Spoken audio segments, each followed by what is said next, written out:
Assalamualaikum warahmatullahi wabarakatuh. Hello everyone, let me introduce myself. My name is Intan Marcella with student ID number 2521042. I'm from TBAGC class, and in this video I will explain and I will tell the material about part of speech. And first material is about the definition of part of speech. Let's get it. Oke, langsung saja kita masuk pada materi yang pertama, itu mengenai the definition part of speech. Nah, jadi part of speech is classification of words in English which are divided into several categories based on their role and function in the sentence structure. Jadi pengertian secara umum tentang materi part of speech ini merupakan klasifikasi kata yang dikategorikan melalui peran fungsi dalam sekalimat dari suatu bahasa. Nah, ketika kita membuat sebuah kalimat ataupun kita berbicara menggunakan sebuah kalimat, nah dalam kalimat tersebut pasti ada tuh yang namanya kata-kata. Untuk membentuk sebuah kalimat pasti kita harus menggunakan sebuah kata-kata. Nah, kata-kata yang kita gunakan dalam membentuk sebuah kalimat itu bisa mempunyai beberapa kategori. Nah, kategori-kategori kata tersebut itu dalam bahasa Inggris biasa disebut dengan istilah part of speech. Nah, yang digunakan ataupun yang fungsinya itu untuk menentukan ataupun untuk mengkategorikan sebuah kalimat ataupun dari suatu bahasa gitu. Nah, untuk types-nya ataupun jenis-jenisnya itu ada 8. Yang pertama itu ada verb, dan yang kedua ada noun, yang ketiga ada adjective, yang keempat itu ada pronoun, yang kelima itu ada adverb, dan yang keenam itu ada preposition, yang ketujuh itu ada conjunction, yang kedelapan ataupun yang terakhir itu ada interjection. Oke, yang pertama itu ada verb ataupun biasa disebut dengan kata kerja. Jadi kata kerja atau verb ini merupakan kata kerja yang digunakan untuk mengekspresikan aksi, tindakan, atau keadaan dari subjek untuk menunjukkan peristiwa ataupun keadaan. Nah, seperti contohnya itu ada cook, lalu ada do, ada type, eat, lalu yang lain-lain.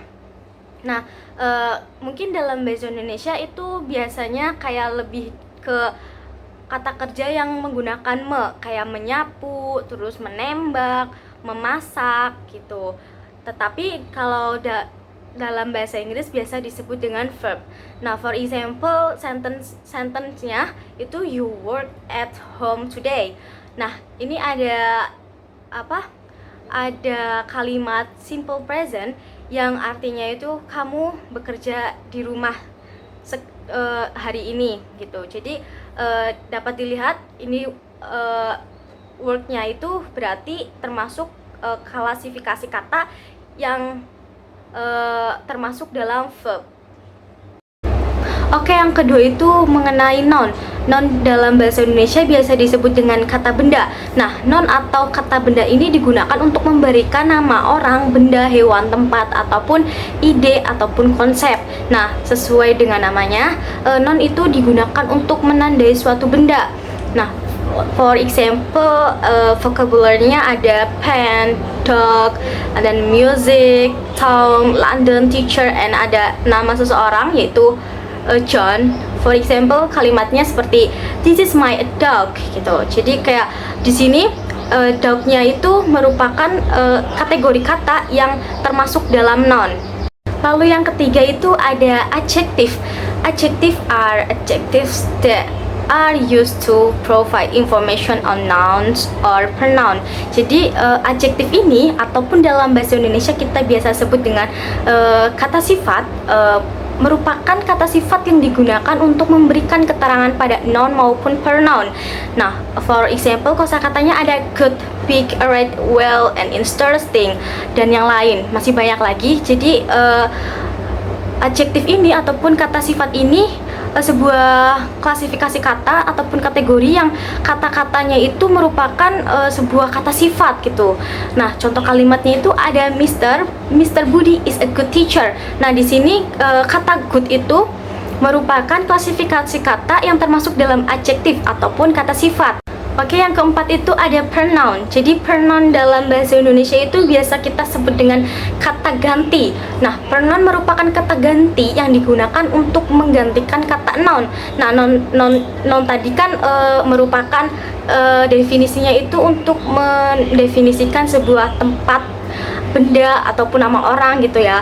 Nah, di sini pronoun ini digunakan sebagai kata gantinya gitu. Seperti contohnya itu ada I, you, he, she, they, his, mine gitu. Nah, for example dari kalimatnya itu ada I go to school every day. Di sini I tersebut itu termasuknya klasifikasi kata pronoun. Nah, dan lalu yang kedua itu ada she gives me money. Yang she ini itu merupakan klasifikasi kata yang menggantikan noun, dan klasifikasi kata si ini dikategorikan termasuk dalam pronoun gitu. Lalu yang kelima itu ada adverb, which is used to provide additional information or explain verbs, adjectives, or other adverbs in sentence, but kecuali noun.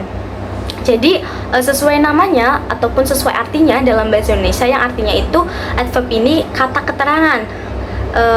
Adverb itu berfungsi untuk memberikan sebuah keterangan yang dimana keterangan tersebut itu untuk menunjukkan ataupun merujuk pada verbnya ataupun adjektifnya ataupun adverbnya gitu dalam sebuah kalimat.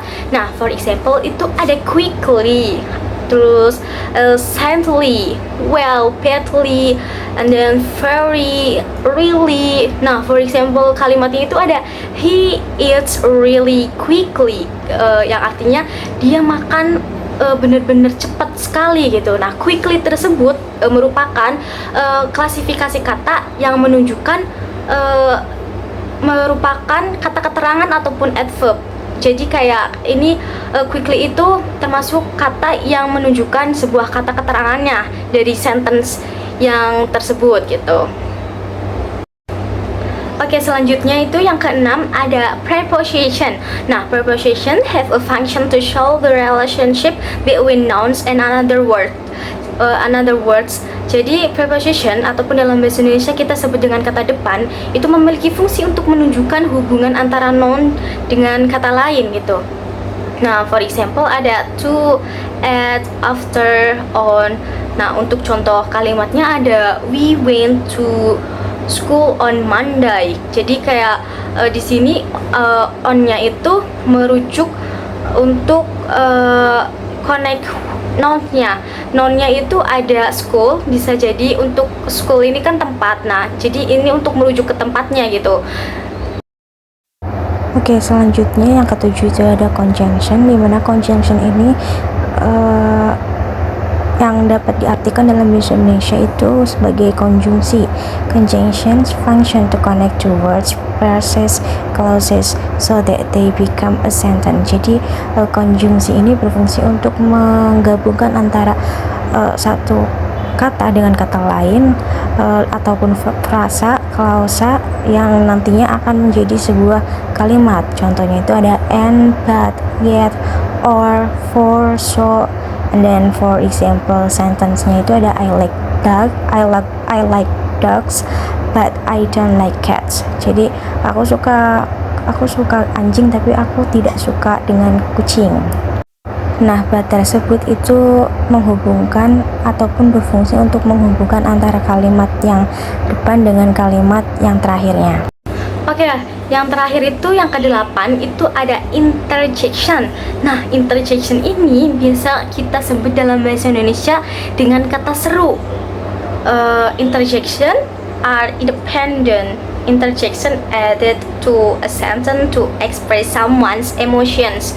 Jadi kata ataupun kata seru ini, interjection ini digunakan untuk mengungkapkan emosi seseorang gitu.